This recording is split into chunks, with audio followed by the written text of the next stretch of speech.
Hello everyone, स्वागत है आपका हमारे आज के नए टॉपिक में जिसका नाम है मध्य ज्ञात करना। तो देखिए, जिस प्रकार हमने समांतर मध्य के अंदर पहले अवर्गीकृत आंकड़ों का मध्य ज्ञात किया था और उसके बाद वर्गीकृत आंकड़ों का मध्य ज्ञात किया था, उसी प्रकार हम माध्यक में भी पहले अवर्गीकृत आंकड़ों का मध्य ज्ञात करना सीखेंगे और उसके बाद वर्गीकृत आंकड़ों का मध्य ज्ञात करना सीखेंगे। तो देखिए, पहले हम देखेंगे अवर्गीकृत आंकड़ों का मध्य।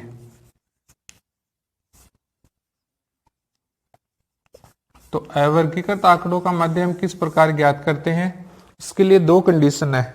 यदि दिए गए आंकड़ों के पदों की संख्या सम हो, और सेकंड कंडीशन है यदि दिए हुए आंकड़ों के पदों की संख्या विषम हो। ठीक है, यदि आंकड़े सम संख्या में हो तो उसके लिए अलग नियम है, और यदि आंकड़े विषम संख्या में हो तो उसके लिए अलग नियम है। तो सबसे पहले हम पढ़ेंगे जब आंकड़े विषम संख्या में हो। ठीक है, तो जैसे मान लो कोई भी हमने उदाहरण ले लिया 13, 11, 14, 13, 11, 14, 16, 18, 15 और 19। ठीक है, यहां हमने कोई भी आंकड़े ले लिए तो इन आंकड़ों की संख्या कितनी है? 1, 2, 3, 4, 5, 6, 7। तो 7 क्या है? विषम। तो यदि आंकड़ों में पदों की संख्या विषम हो तो हम मध्य किस प्रकार ज्ञात करेंगे? इसके लिए हम सबसे पहले इनको आरोही क्रम, सबसे पहले क्या करेंगे? इनको आरोही क्रम में लिखना है। हमें आरोही क्रम में लिखिए। पहले सबसे छोटी संख्या 11, उसके बाद लिखेंगे हम 13, फिर 14, उसके बाद 15, फिर 16, फिर 18 और फिर 19। तो देखिए, आरोही क्रम में लिखने के बाद हमें n प्लस 1/2वां पद निकालना है। तो इसमें n का मान क्या होगा? जितनी पदों की संख्या है वही हमारा n का मान है। तो हम इसमें n प्लस 1/2वां पद, n प्लस 1/2वां पद वही हमारा माध्यक हो जाएगा। कब? जब आंकड़ों की संख्या विषम हो। तो यहां देखिए n का मान क्या है हमारे पास? 1, 2, 3, 4, 5, 6, 7। तो 7 प्लस 1/2 वहां पद। ठीक है, तो 7 प्लस 1 8/2 बराबर 4वां पद, या हम बोल सकते हैं चौथा पद। तो चौथा पद कौन सा हो जाएगा? इसका पहला, दूसरा, तीसरा और चौथा। चौथा पद कितना आ रहा है? 15। तो मध्य कितना हो जाएगा इसका? माध्यक बराबर 15। तो इस प्रकार हम यदि आंकड़े विषम संख्या में हो, आंकड़ों में पदों की संख्या विषम हो, तो हम n प्लस 1/2वां पद निकालेंगे, वही हमारा माध्यक होगा। अब यदि मान लो आंकड़ों की संख्या विषम ना होकर सम हो, जैसे मान लो हमने यहां से 19 को हटा दिया, तो अब आंकड़ों की संख्या क्या होगी? विषम ना होकर सम हो गई। ठीक है, तो अब सम संख्या में यदि आंकड़े दिए हुए हमारे पास, तो हम उनका मध्य कैसे निकालेंगे? तो इसके लिए अलग सूत्र होता है। जैसे मान लो कोई भी हमने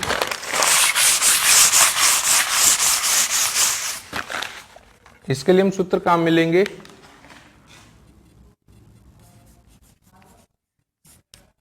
n/2वां पद प्लस n/2 प्लस 1वां पद बटा 2। इस सूत्र की सहायता से हम यदि आंकड़ों की संख्या सम हो तो हम माध्यक निकाल सकते हैं। तो देखिए यहाँ पर n/2 टोटल कितने पद है? यहाँ पर 1, 2, 3, 4, 5, 6 पद है। तो n/2 कौन सा हो जाएगा? 6/2वां पद प्लस n 6/2 प्लस 1वां पद बटा 2। फिर देखिए 6/2 कौन सा हो जाएगा? तीसरा पद, थर्ड पद हो गया, प्लस 6/2 3 प्लस 1 कौन सा हो जाएगा? फोर्थ। तो तीसरा पद प्लस चौथा पद बटा 2। तो यहाँ देखिए तीसरा पद कितना है हमारे पास 14, तो यहाँ लिखेंगे हम 14 प्लस चौथा पद कितना है 16, तो यहाँ लिखेंगे 16 बटा 2। 14 प्लस 30 कितना, 14 प्लस 16 कितना हो जाएगा 30 बटा 2 बराबर 15। तो अब हम पढ़ेंगे वर्गीकृत आंकड़ों का माध्य ज्ञात करना। तो देखो वर्गीकृत आंकड़ों का माध्य ज्ञात करने के लिए सबसे इंपॉर्टेंट उसका सूत्र है। तो सूत्र हमने यहाँ लिखा है, माध्य ज्ञात करने का सूत्र होता है L प्लस एन बटा 2 माइनस सी एफ बटा एफ गुणा एच, जहां इनकी वैल्यू क्या होती है, एल का मतलब होता है माध्यक वर्ग की निम्न सीमा, जो माध्यक वर्ग हम चुनेंगे उसकी निम्न सीमा, एन है वो कुल बारंबारता है या इसको हम सी एफ भी कह सकते हैं।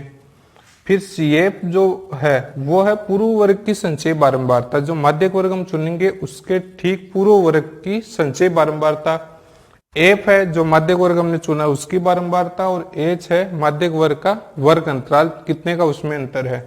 तो देखिए कोई भी हमने एक उदाहरण ले लिया माध्य ज्ञात करने का जिसमें वर्ग दिया हुआ और बारंबारता दी हुई है। सबसे पहले हम इस बंटन को सारणी के रूप में वर्टिकल लिखेंगे। तो जैसे हमने इसको लिख लिया वर्टिकल रूप में, पहले लिखेंगे इस वर्ग और दूसरे कॉलम में लिखेंगे इसका एफ, ठीक है। अब इसके बाद जो इनके मान दिए हुए हमें 0 से 10, 10 से 20, 20 से 30, 30 से 40, 40 से 50। फिर उसके बाद इनकी बारंबारता 9, 12, 15, 10 और 14। अब इसमें आपको ध्यान ये रखना है कि जो चीजें आपको दी हुई है वर्ग और उसकी बारंबारता, इसके अलावा आपको एक और नया कॉलम बनाना है। वो कॉलम होगा संचय बारंबारता का, जिसको हम CF भी कह सकते हैं। यहां हमने सूत्र में लिखा है CF का मान, तो हमें एक नया कॉलम और बनाना है इसमें CF। यहां लिख लेंगे हम CF, ठीक है। अब CF का कॉलम किस प्रकार हम तैयार करेंगे वो देखिए। सबसे पहले जो ऊपर वाला पद है वो हम ऐसा का ऐसा लिख लेंगे और आगे के जो पद है उनको क्रॉस जोड़ते जाएंगे। देखिए 9 लिख लिया हमने, ऐसा कैसे लिख लिया 9, 9 के बाद 9 में हम 12 जोड़ देंगे तो 9 और 12 कितने हो जाएंगे 21। फिर 21 के अंदर हमें 15 जोड़ना है तो 21 और 15 हो जाएंगे 36। फिर 36 के अंदर हमें 10 जोड़ना है 46 हो जाएंगे। 46 के अंदर 14 जोड़ना है तो कितने हो जाएंगे 60। यहां 14 की जगह क्या हो जाएंगे 60। अब जो अंतिम वर्ग का संचय बारंबारता आ रही है, अंतिम वर्ग की जो संचय बारंबारता है वही हमारा एन का मान होगा, जो बारंबारताओं का कुल योग है। तो यहां एन बराबर क्या लिखेंगे हम 60।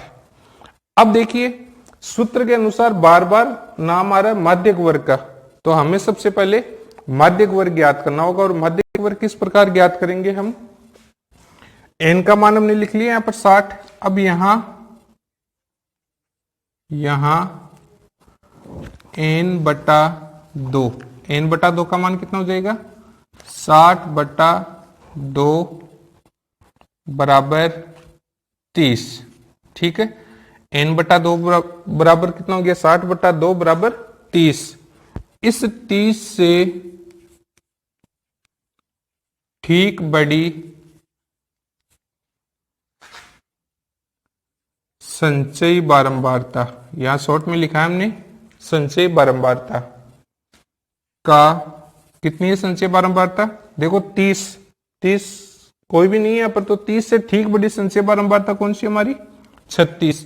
तो 36 का जो संगत वर्ग है कितना है 20 से 30, तो 30 से ठीक बड़ी संचयी बारंबारता 36।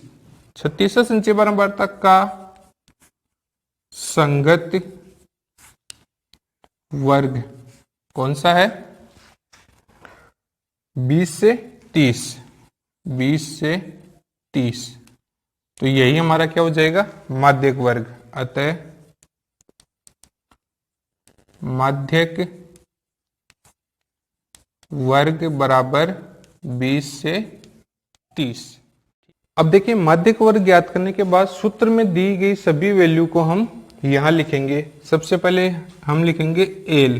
तो देखिए एल का मान क्या हो जाएगा, पहले हम यहाँ माध्यक वर्ग को हाईलाइट कर देंगे इस प्रकार से, ठीक है, जिससे हमें पता लग जाएगा कि ये हमारा माध्यक वर्ग है। यहाँ एल का मान देखिए, एल मैंने क्या बताया था आपको, माध्यक वर्ग की निम्न सीमा। तो माध्यक वर्ग की निम्न सीमा कौन सी है हमारी, 20। तो यहाँ हम लिखेंगे 20। फिर उसके बाद एन, एन का मान हमने यहाँ लिखा है कितना है, 60। फिर उसके बाद सी एफ। तो सी एफ मैंने आपको क्या बताया था, माध्यक वर्ग से ठीक पूर्व वर्ग की संचयी बारंबारता। तो माध्यक वर्ग 20 से 30 है, उसकी संचयी बारंबारता कितनी है, 36। लेकिन उससे ठीक पूर्व वर्ग की बारंबारता 36 के पूर्व वर्ग की कितनी है, 21। तो यहाँ सी एफ का मान लिखेंगे हम 21। फिर उसके बाद एफ, एफ मैंने आपको बताया था माध्यक वर्ग की बारंबारता। तो माध्यक वर्ग की बारंबारता कितनी है, 15। तो यहां लिख देंगे 15। और एच, माध्यक वर्ग का वर्ग अंतराल, कितने का अंतर है दोनों में, निचली सीमा प्लस ऊपरी सीमा में, निचली और ऊपरी सीमा में 10 का अंतर है। तो यहाँ एच का मान हो जाएगा 10। अब इन सभी मान को हम यहाँ सूत्र में रखेंगे। तो देखिए सबसे पहले जब एल का मान रखेंगे हम, तो एल का मान हो जाएगा 20 प्लस एन बटा 2। एन का मान कितना है, 60। तो 60 बटा 2 minus C F, C F का मान कितना है, 21 हो जाएगा, 21 बटा एफ का मान 15 था, तो 15 लिख देंगे, इंटू एच, वर्ग अंतराल कितना था, 10। अब इसको हल करेंगे तो 20 प्लस 60 बटा 2 30 माइनस 21 बटा 15 इंटू 10। इसको जब और आगे हल करेंगे हम तो 20 प्लस 21 में से 30 में से 21 जाएंगे तो कितने बचेंगे, 9। 9 को हम 10 से गुना कर लेंगे, 9 को 10 से गुना करेंगे तो आ जाएगा 90 बटा 15। अब जब इसको और आगे हल करेंगे तो 20 प्लस 90 में जब 15 का भाग देंगे तो क्या आ जाएगा, 6।